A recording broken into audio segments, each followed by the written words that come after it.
신탁 등기 관련 전세 사기와 중개 사고는 끊임없이 발생하고 있습니다.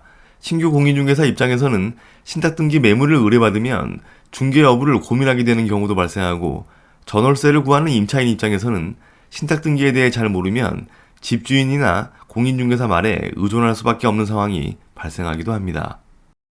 전세 사기 사건에 대해서는 신탁 등기에 대해 잘 모르는 사람들에게 신탁회사에 관리만 맡긴 거라고 설명하거나, 담보신탁에 의한 대출 사실을 정확하게 설명해주지 않는 경우가 대다수입니다. 거기에 신탁회사의 동의를 받지 않은 권리가 없는 전 집주인의 계약으로 인해 피해를 보는 사건들은 수도 없이 많습니다.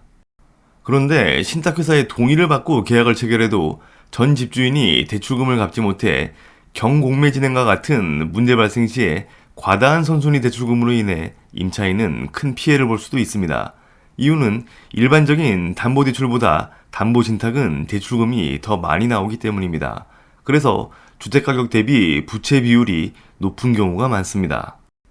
수많은 부동산 전문가분들이 신탁 등기 피해를 예방하기 위해서는 신탁 공부를 떼어봐야 한다고 말을 합니다. 하지만 하나만한 얘기일 뿐입니다.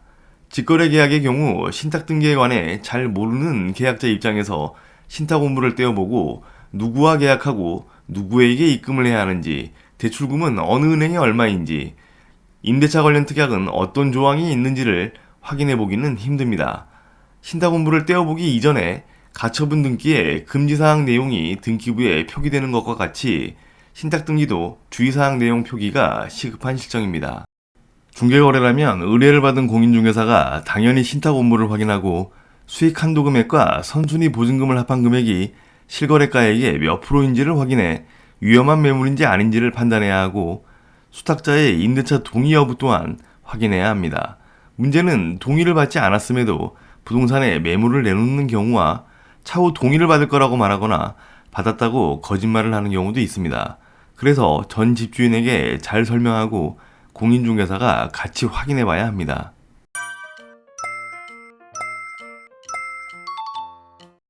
부동산 신탁은 운영 목적에 따라 개발, 관리, 처분, 담보신탁으로 나뉩니다. 이 중 담보신탁은 주택 소유자가 신탁회사와 담보신탁 계약을 체결하고 소유권을 신탁회사에 넘기고 받은 수익증서를 은행에 맡겨 대출을 받는 형식입니다.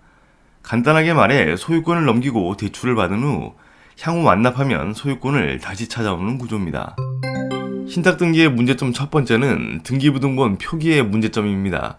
등기부에는 갑구에 소유권 이전 신탁으로 표기가 되고 대출을 받았음에도 을구에는 아무것도 표기되지 않습니다.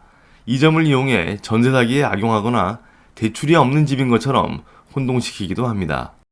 또한 등기부를 말소사항 포함으로 열람해 전 집주인이 나오게끔 보여주며 본인이 집주인이 맞다고 말합니다.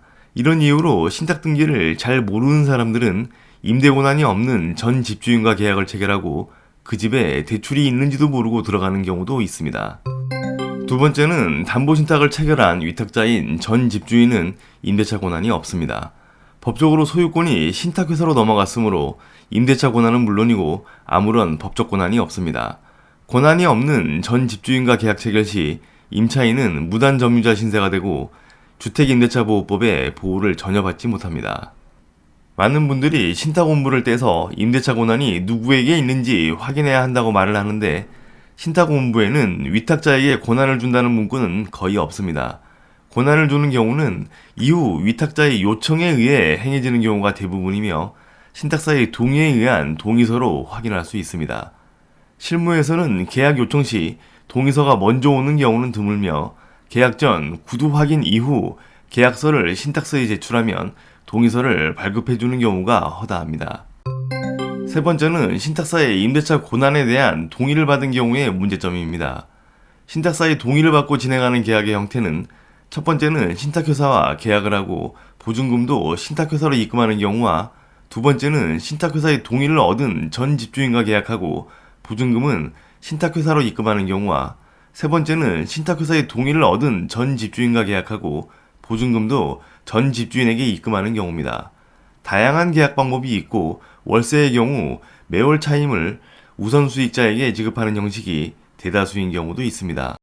그런데 그 어떤 형식으로 계약을 하고 어디로 입금을 하든 결국 내 보증금은 최종적으로 우선 수익자에게 지급되며 위탁자의 대출금 상환 등으로 적용되지 임차인의 반환되어야 할 보증금으로 적용되지 않습니다. 물론 동의받은 정상적인 임대차 계약을 진행하고 전 집주인도 대출금을 잘 갚아나가 별일 없이 임대기간을 종료하고 나오는 경우도 있지만 전 집주인이 대출금을 갚지 못하는 상황이 발생했을 시 임차인에게 더 큰 피해가 발생합니다. 경공매로 넘어갈 시 일반 담보대출보다 선순위 대출금이 훨씬 많아 임차인은 한 푼도 못 건지는 일이 발생할 수도 있습니다.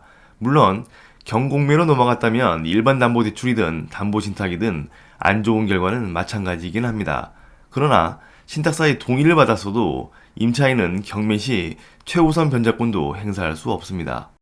또한 법적인 소유자인 신탁회사의 동의에 의해 계약이 체결되고 보증금도 신탁회사에 입금했어도 전 집주인의 디폴트로 인한 문제 발생 시 신탁회사에 보증금 반환을 요구해 받아낼 수가 없습니다.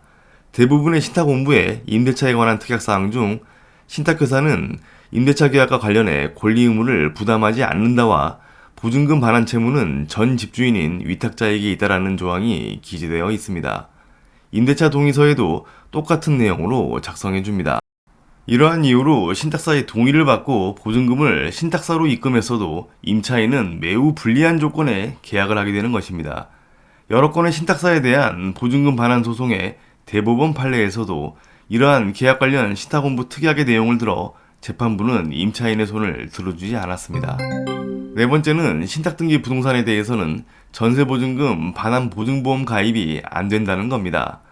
전세 사기가 만연하는 이런 시기에 보증보험 가입이 안 된다는 건 보증금을 지켜낼 수 없다는 뜻과 같습니다. 보증보험 가입으로 100% 보증금을 지켜낼 수 있는 건 아니지만 보증보험 가입은 최소한의 안전장치입니다. 신탁등기에 대해 잘 모르는 사람들에게 중개거래 시 공인중개사가 자세하게 설명하지 않고 계약을 하게 되면 임차인은 피해를 보게 된다는 겁니다. 중개거래에서 공인중개사가 모든 내용을 파악하고 안전하다고 판단해 계약자에게 보여주고 앞에서 말한 신탁등기에 관한 이런 설명들을 다 한다면 많은 사람들이 계약을 하지 않으려 할 겁니다. 최근 들어 공인중개사의 설명과 확인설명서 기재 내용에 법적 의무가 많이 늘어나고 설명 미흡으로 인한 임차인의 공인중개사를 상대로 한 소송은 기하급수적으로 늘어나고 있습니다.